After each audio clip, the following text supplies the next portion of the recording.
उत्तराखंड पर्यटन को विश्व भर में सम्मान दिलाया रिंचन ने महाराज।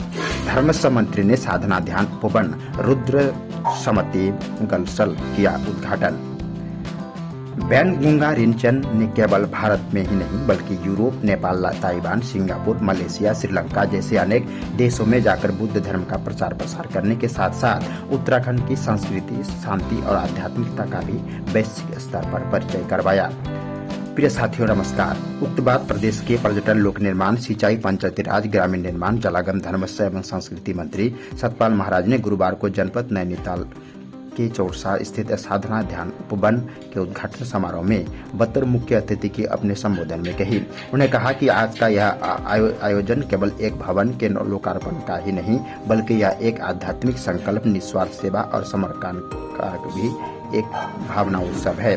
कैबिनेट मंत्री ने कहा कि यह केंद्र को चौरवा गांव की शांत वादियों में स्थापित हुआ एक साधक की तपस्या और दूरदृष्टि का साकार रूप है। उन्होंने बैनगुंगा रिंचन का उल्लेख करते हुए कहा कि यह केंद्र न केवल एक दिव्य धरोहर है बल्कि यह उत्तराखंड की आध्यात्मिकता चेतना को भी एक नई ऊंचाई प्रदान करता है। बैनगुंगा रिंचन जी केवल एक धर्मगुरु नहीं, वह एक जनसेवक, एक दृष्टा और एक सांस्कृतिक दूत है। उन्हें वर्षों तक उत्तराखंड के दूरस्थ क्षेत्रों में जाकर जरूरतमंदों को कंबल, राशन, दवाइयां और जीवनोपयोगी सामग्री प्रदान की।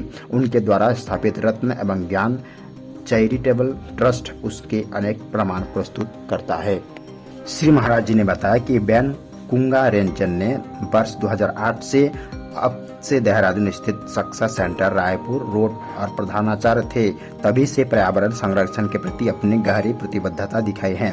उन्हें स्वच्छता अभियान, वृक्षारोपण कार्यक्रमों तथा पुनर्चक्रण प्रक्रिया में से संबंधित कार्यशालाओं का आयोजन प्रारंभ किया, जो आज भी नियमित रूप से जारी है। यह प्रयास उनके पर्यावरण के प्रति जागरूकता, समाज सेवा और दूरदृष्टि का स्पष्ट प्रमाण है। वह न केवल भारत में अपितु Europe, Nepal, Taiwan, Singapore, Malaysia, Sri Lanka जैसे अनेक देशों में जाकर बुद्ध धर्म का प्रचार प्रसार करके इसके अलावा उत्तराखंड की संस्कृति और शांति और आध्यात्मिकता का भी वैश्विक स्तर पर परिचय करवाया। उन्होंने अपने निजी प्रयासों से उत्तराखंड पर्यटन को भी विश्व भर में सम्मान दिलाया है। कैबिनेट मंत्री श्री महाराज ने कहा कि उत्तराखंड सरकार की ओर से आश्वस्त किया कि साधना ध्यान उपवन के ऐसे सभी सकारात्मक आध्यात्मिक एवं समाजसेवी प्रयासों के हर संभव सहयोग प्रदान किया जाएगा। हमारी सरकार का यह दृढ़ विश्वास है कि उत्तराखंड केवल देवभूमि नहीं बल्कि यह एक ऐसी धरती है जहां ध्यान, साधना और ऊर्जा स्वयं उपस्थित है और ऐसे केंद्र इस ऊर्जा को जागृत और संरक्षित करते हैं।